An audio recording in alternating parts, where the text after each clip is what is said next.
हम लोग जब एक बार मैग्नेट को मैग्नेटिक फील्ड में डालते हैं तो वह मैग्नेटिक फील्ड बार मैग्नेट के दोनों पोल पे फोर्स लगाता है, और वह फोर्स मैग्नीट्यूड वाइज होता है F=mb। F=mb।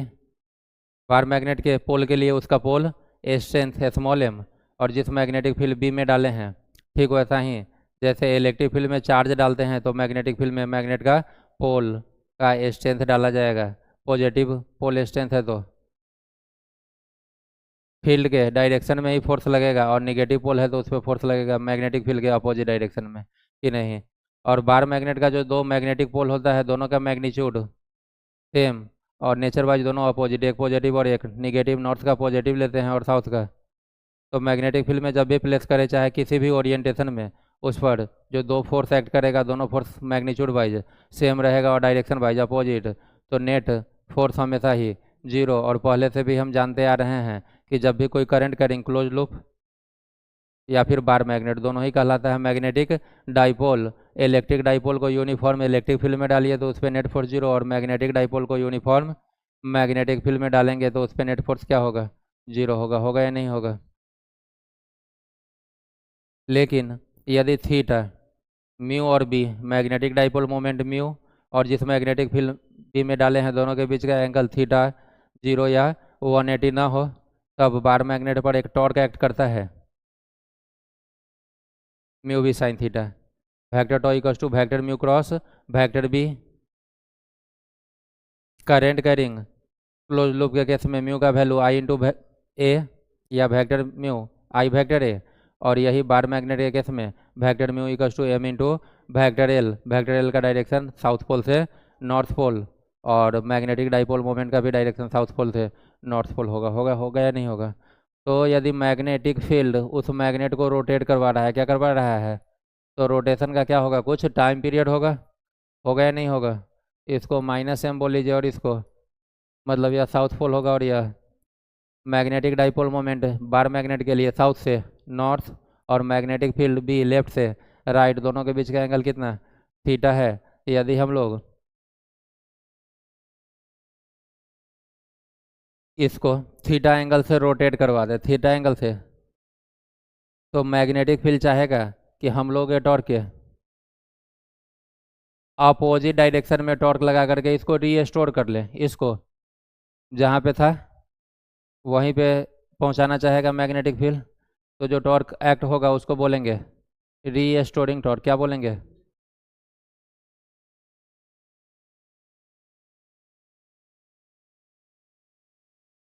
टॉ बोले, और रीस्टोरिंग के कारण नेगेटिव साइन ले ले, minus mu B sine theta. Theta रहेगा म्यू और बी के बीच का angle, for a small angle, for a small angle sine theta का वैल्यू नियर अबाउट होता है थीटा के। तो इस साइन थीटा को क्या कर लेंगे? तो यहाँ से रेस्टोरिंग टॉर्क आया minus mu B into theta, since for angular S H M, for restoring torque, tau को किसके इक्वल होना होता है? माइनस के थीटा, और यहाँ पर टॉ के बदले टॉ, थीटा के बदले थीटा, माइनस के बदले माइनस, तो के बदले म्यू भी। और किसी भी एंगुलर एस एच एम का टाइम पीरियड होता है T equals to two two pi root under I by K. Therefore यदि यहाँ पर निकालिएगा तो 2 pi root under I by K बदले म्यू भी, के बदले म्यू बी। म्यू कहलाएगा इस बार मैग्नेट का मैग्नेटिक डाइपोल मोमेंट। एक तो डायरेक्ट फार्मूला पूछ लेगा कि बार मैग्नेट को यूनिफॉर्म मैग्नेटिक फील्ड में डाले हैं, टाइम पीरियड का formula T equals to 2 pi root under I by mu भी। आई बाई आई रहेगा मोमेंट ऑफ इनर्शिया, आई को क्या बोलेंगे? Moment of inertia. Time period का बी के साथ रिलेशन पूछेगा तो टी आपको दिख रहा होगा, प्रोपोर्शनल होगा किसके इन्वर्सली है, रूट बी के। तो पहला रिलेशन तो है टाइम पीरियड का मैग्नेटिक फील्ड के साथ रिलेशन, एक तो फार्मूला डायरेक्ट पूरा याद होना चाहिए। फिर टी का यदि बी के साथ रिलेशन पूछे तो T inversely proportional root B, और अगला पूछेगा बी का फ्रीक्वेंसी के साथ रिलेशन, तो टी को आप मन ही मन क्या लिख ले सकते हो, 1/न्यू, तो न्यू किधर है, नीचे, और रूट बी किधर है, देयरफॉर न्यू जो होगा वो डायरेक्टली प्रोपोर्शनल किसके हो जाएगा, रूट बी के। ऑब्जेक्टिव में कई बार यह पूछा जा चुका है, किसी भी बार मैग्नेट को यूनिफॉर्म मैग्नेटिक फील्ड में डालने पर उसके फ्रीक्वेंसी का मैग्नेटिक फील्ड के साथ रिलेशन, तो न्यू प्रोपोर्शनल रूट बी, या न्यू स्क्वायर प्रोपोर्शनल होगा बी के, न्यू स्क्वायर प्रोपोर्शनल होगा बी के।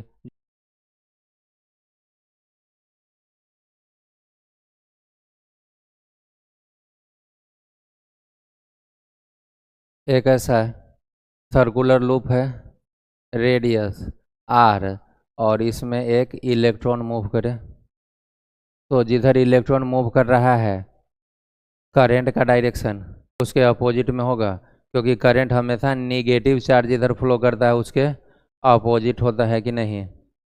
तो इसमें मान लेते हैं आई अमाउंट का करंट है और लूप का रेडियस आर है, तो एरिया कितना, पाई आर स्क्वायर। यदि मैग्नेटिक डाइपोल मोमेंट म्यू निकाले तो म्यू आ जाएगा current into area. Current charge के टर्म में करंट का formula I equals to Q/T, Q के बदले यहाँ पर इलेक्ट्रॉन का चार्ज E, और जब भी सर्कल हो तो टाइम के बदले टाइम पीरियड कैपिटल T, और एरिया पाई आर स्क्वायर डाल लीजिए। पाई आर स्क्वायर टाइम पीरियड होता है एक रिवॉल्यूशन का टाइम, और टाइम निकालने का फॉर्मूला डिस्टेंस बाई स्पीड, तो टाइम पीरियड यदि एक रिवॉल्यूशन का टाइम तो डिस्टेंस भी एक रिवॉल्यूशन का 2πr, और स्पीड मान लेते हैं इस इलेक्ट्रॉन का जो टेंजेंशियल स्पीड है वह कितना है, v है। तो टाइम पीरियड t को लिखेंगे 2πr डिवाइडेड बाई v, कहाँ से, तो t का फॉर्मूला होता है 2πr/v। चलिए एक आर से एक आर, पाई से भी कहाँ जाएगा ऊपर, तो इसको लिखेंगे EVR, ERV चाहे EV डिवाइडेड बाई 2।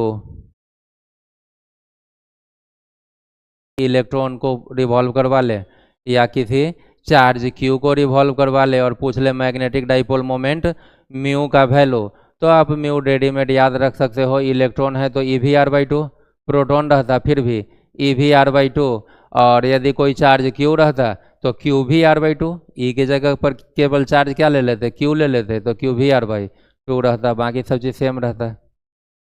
आगे हम लोग क्या करते हैं कि म्यू को लिखते हैं E into MVR divided by 2m।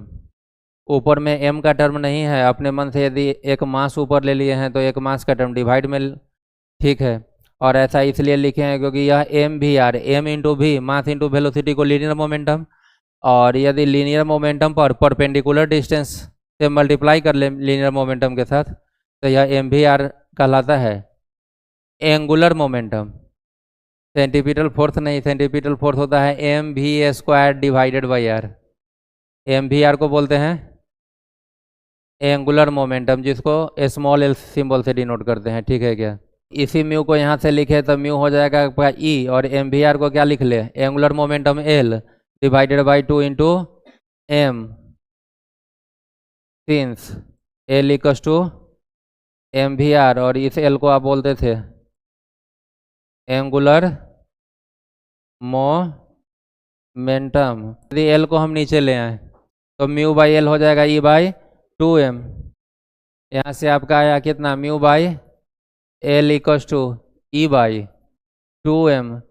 E/m electron के लिए जो इलेक्ट्रॉन का चार्ज है, और m उसी इलेक्ट्रॉन का वह कहलाता है उसका specific charge. Charge by mass ratio को क्या बोला जाता है, स्पेसिफिक चार्ज। इलेक्ट्रॉन का चार्ज भी नॉन क्वांटिटी, मास भी नॉन क्वांटिटी, और 2 तो कांस्टेंट या नॉन है ही। इसका मतलब रिवॉल्विंग इलेक्ट्रॉन के लिए या एक रिंग ही ले लीजिए, उस पर यूनिफॉर्म चार्ज दे करके रोटेट करवाएंगे तो पूरा चार्ज क्या रहेगा, कांस्टेंट रहेगा। स्फेयर पे चार्ज दे दीजिए और उसको क्या करवाइए, रोटेट करवाइए, क्योंकि एंगुलर मोमेंटम एल या टॉर्क वगैरह रोटेटिंग बॉडी के लिए, मोमेंट ऑफ इनर्शिया आई भी रोटेटिंग बॉडी के लिए कैलकुलेट होता है। तो रोटेट करवाना या रिवॉल्व करवाने के केस में magnetic dipole moment per unit angular momentum, यह रेशियो हमेशा ही कांस्टेंट आया करेगा, यह रेशियो हमेशा ही कांस्टेंट आया करेगा। और वैल्यू वाइज E/2m कीजिएगा तो यह रहता है 8.8 इंटू 10 का power 10 coulomb per KG. Unit में कहीं कोई कन्फ्यूजन नहीं है, आप इधर से देख लीजिए, ठीक है क्या, चार्ज बाई मास है। और चलिए आगे इसको बढ़ाएं। अब equals to E/2m into L, जैसा था वापस से वैसा ही लिख ले। पहले यह एल इधर था तो आप डिवाइड में लाए थे, वापस से उधर भेज लीजिए। E/2m, और इलेक्ट्रॉन के लिए यह एंगुलर मोमेंटम जो होता है वह बोर के सेकेंड पोस्टुलेट से NH/2 के इक्वल होता है। यहाँ से म्यू आप लिख सकते हो EH/2 into 2 4πm into n, जहाँ n क्या है, कोई इंटीजर है। म्यू का यदि मिनिमम वैल्यू निकाले, इसके लिए n का वैल्यू 1 मिनिमम पुट करना होगा, क्योंकि नंबर ऑफ ऑर्बिट, यह n जो रहता है ऑर्बिट नंबर या प्रिंसिपल क्वांटम नंबर, वह हमेशा क्या रहेगा, पॉजिटिव। तो यदि n का मिनिमम पुट करें तो म्यू भी क्या मिल जाएगा, तो for mu minimum n equals to 1 और n 1 डालते ही म्यू का मिनिमम वैल्यू आ जाएगा EH/4πm। यह सॉल्व करने पर E कांस्टेंट, H भी कांस्टेंट, 4π और मास ऑफ इलेक्ट्रॉन भी कांस्टेंट है। तो अभी देखे थे E/m, E तो है -19 के ऑर्डर का, लेकिन m है -31, तो यह ऊपर जा कर के 10 के पावर को पॉजिटिव में ले आता है। लेकिन प्लैंक्स कांस्टेंट जो है वह 10 का पावर -34, तो ओवरऑल फिर से क्या कर देगा, वह नेगेटिव कर देगा। और न्यूमेरिकली यह आता है 9.27, 9 पॉइंट इंटू 10 का पावर -24। और यह तो है, यह पूरा वैल्यू किसका है, मैग्नेटिक डाइपोल मोमेंट का। तो इसको बोले लेंगे यूनिट वाइज क्या, एम्पियर मीटर स्क्वायर। और यह किसी भी रिवॉल्विंग इलेक्ट्रॉन के मैग्नेटिक डाइपोल मोमेंट का जो मिनिमम वैल्यू है, जो न्यूमेरिकली इतना है, इसी को हम लोग बोलते हैं बोर मैग्नेटॉन। क्या कहलाता है, बोर मैग्नेटॉन, ठीक है क्या। और केमिस्ट्री में इस पूरा इतना एम्पियर मीटर स्क्वायर को एज ए यूनिट ही ट्रीट कर लेते हैं। इतना एम्पियर मीटर स्क्वायर रहे तो 1 बोर मैग्नेटॉन, इसका 2 गुना रहे तो 2 बोर मैग्नेटॉन, इसका 10 गुना रहे तो 10 बोर मैग्नेटॉन। समझ पाए क्या। मैग्नेटाइजेशन m को हम लोग डिफाइन करते हैं magnetic dipole moment per unit volume. जैसे आप इलेक्ट्रोस्टैट में पोलराइजेशन डिफाइन करते हैं, electric dipole moment per unit volume, electric dipole moment को P बोलते थे डिवाइडेड बाय V, और पोलराइजेशन भी वेक्टर था। इसी तरह से मैग्नेटाइजेशन भी वेक्टर होगा, क्योंकि इधर का मैग्नेटिक डाइपोल मोमेंट क्या है, वेक्टर क्वांटिटी है। डिफिनीशन लिखेंगे, it is defined as the ratio of magnetic dipole moment of a magnetic dipole to its volume. नीचे लिखेंगे magnetisation is a vector quantity having SI unit. देखिए यहाँ mu का SI unit ampere metre square, और volume होता है metre cube, square से cube cancel, तो यह बचेगा ampere per metre, having SI unit ampere per metre. अपने पास एक सोलेनॉइड हो, करंट का रिंग, और सोलेनॉइड के कारण जो अंदर मैग्नेटिक फील्ड आता है μ0 Ni, उस मैग्नेटिक फील्ड को हम लोग बोल लेते हैं B0। क्या बोल लेते हैं, B0, ठीक है क्या। और एक मैग्नेटिक मटेरियल हो, क्या हो, इसके कारण जो मैग्नेटिक फील्ड जनरेट होगा उसको हम बोलते हैं Bm, मटेरियल का मैग्नेटिक फील्ड को क्या बोलिए, Bm। और यदि इस मटेरियल को हम लोग सोलेनॉइड के कोर जैसा यूज कर लें, तो अब सोलेनॉइड के अंदर जो नेट मैग्नेटिक फील्ड होगा वह होगा मटेरियल का मैग्नेटिक फील्ड प्लस सोलेनॉइड का मैग्नेटिक फील्ड। और नेट मैग्नेटिक फील्ड को यदि हम लोग बी बोल ले तो बी आपका हो जाएगा B not plus B M. B not केवल सोलेनॉइड का, अंदर में कोई कोर यूज, बी एम केवल मटेरियल का, और दोनों का सम जो होगा वह नेट मैग्नेटिक फील्ड होगा। होगा या नहीं होगा? और यह जो बी एम होता है वह मैग्नेटाइजेशन के साथ डिपेंड करता है। B M equals to mu not into magnetisation. Material का जो मैग्नेटिक फील्ड है वह उस मटेरियल का मैग्नेटाइजेशन एम के साथ कैसे रिलेटेड है, तो B M equals to mu not into magnetisation. Magnetic intensity आपका होता है H equals to net magnetic field B by mu not minus magnetisation M. ठीक है। और एम और एच का एक रिलेशन नेट मैग्नेटिक फील्ड के टर्म में, और एक और रिलेशन एम जो होता है वह ससेप्टिबिलिटी टाइम्स मैग्नेटिक इंटेंसिटी। यहाँ का यह ससेप्टिबिलिटी कहलाएगा मैग्नेटिक ससेप्टिबिलिटी। यूनिट वाइज आप देखिए, एच का यूनिट और पूरा R H S unit wise same, और आर एच एस में माइनस से पहले का टर्म और माइनस के बाद का टर्म यूनिट वाइज। किसी भी इक्वेशन में प्लस या माइनस साइन से सेपरेटेड टर्म का यूनिट, तो और एल एच एस और पूरा आर एच एस का यूनिट। तो यदि यह और यह सेम यूनिट और इसका यूनिट एम्पियर पर मीटर आया है, तो यह पूरा बी बाई म्यू नॉट भी, मतलब यूनिट बाई एच का भी यूनिट एम्पियर पर मीटर होगा, और यह भी एम्पियर पर मीटर, और यह भी।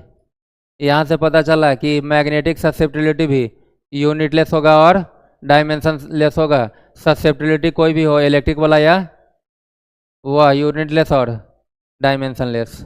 अब इस दोनों इक्वेशन के हेल्प से चलिए, तो एच का वैल्यू यहाँ से निकाले तो H equals to B by mu not और माइनस इस एम के बदले क्या रखिए, एक्स एच या जाई एच। जाई एच को इधर ला करके ऐड करें और एच कॉमन ले ले तो क्या हो जाएगा, 1 plus chi equals to B by mu not. और इस 1 प्लस जाई, 1 प्लस ससेप्टिबिलिटी को बोलते हैं relative permeability. H by mu R equals to B by mu not. क्यों? तो 1 प्लस जाई जो होता है वह होता है म्यू आर, और म्यू आर कैसे डिफाइंड है, mu by mu not permeability of medium by permeability of air.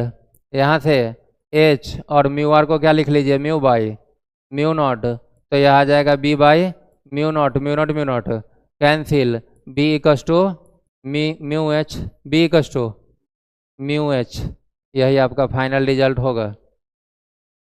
तो मैग्नेटाइजेशन क्या हो गया, magnetic dipole moment per unit volume vector हो गया, ऐसा यूनिट हो गया एम्पियर पर मीटर। और मैग्नेटिक इंटेंसिटी क्या है, तो net magnetic field in presence of a magnetic material inside a solenoid divided by mu not minus magnetisation. या फिर यह मैग्नेटिक इंटेंसिटी क्या है, तो magnetisation per unit magnetic susceptibility को ही क्या बोलेंगे, मैग्नेटाइजेशन। निपटाइए, कहानी खत्म है।